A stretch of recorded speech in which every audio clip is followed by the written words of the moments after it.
Ce vendredi, l'association des élèves et étudiants musulmans au Burkina a célébré l'ouverture officielle de sa toute nouvelle mosquée de vendredi dans le quartier Nagrin à Ouagadougou. La cérémonie a réuni de nombreuses personnalités religieuses, des anciens et actuels membres de l'association ainsi qu'une foule de fidèles venus partager ce moment historique. On suit ce reportage avec Mohamadi Lamine Ouedraogo.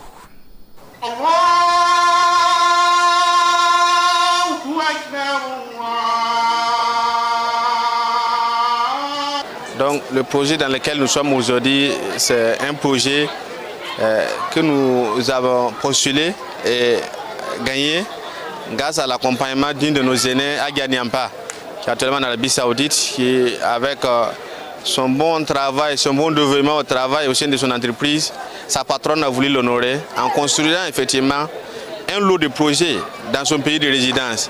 Et le projet ici présent, comme vous le voyez, c'est une mosquée, c'est vrai, mais au-delà de la mosquée, il y a des salles de classe, il y a une bibliothèque, il y a des bureaux, il y a aussi des salles pour effectivement animer des réunions et même effectivement servir de salles de conférence.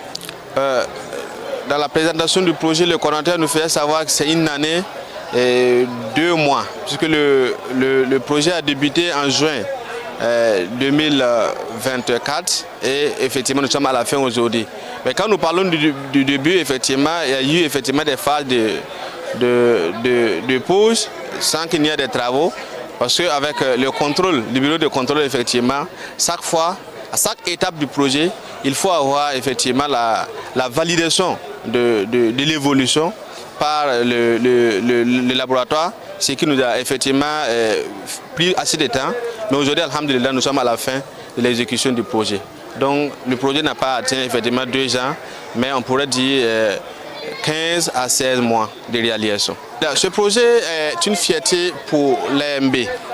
Déjà, l'AMB en tant qu'association des élèves étudiants musulmans au Burkina Faso a besoin d'un tel projet, déjà pour servir de salle de formation pour les élèves et les étudiants, au-delà de ça, de servir aussi d'un cadre où les élèves peuvent se retrouver pour pouvoir se former, conformément à notre mission qui est de travailler afin qu'aucun élève étudiant musulman ne grandisse dans les rangs de l'islam. Ce projet est effectivement le bienvenu pour pouvoir nous aider à continuer notre politique de formation.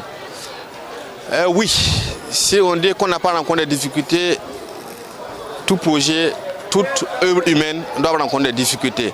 J'ai tantôt parlé déjà de la validation des projets par le laboratoire.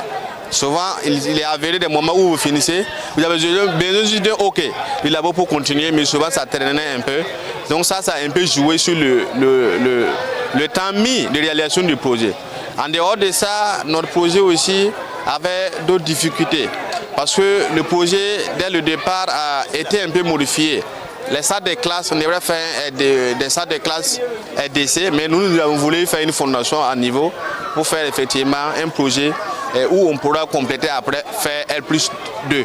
Ce qui aussi nous a traumatisé parce qu'il faudrait mobiliser des ressources au-delà des ressources du projet pour pouvoir accompagner. Donc c'est là aussi une difficulté pour nous. Aux bienfaiteurs, c'est de leur dire merci pour ce qu'ils ont fait et surtout pour ce qu'ils vont faire encore. Parce que l'idée est de réaliser un projet aussi énorme, mais la suite, effectivement, nous avons toujours besoin d'eux. On a déjà parlé de la fondation, il faudra qu'on termine les salles de classe. Donc ça, déjà, on fait un grand appel aux partenaires pour qu'ils nous accompagnent, pour qu'on finisse ça. Et au-delà de ça aussi, on pourra davantage suivre l'évolution du projet et accompagner chaque fois avec ce que le projet a besoin pour pouvoir se porter davantage mieux.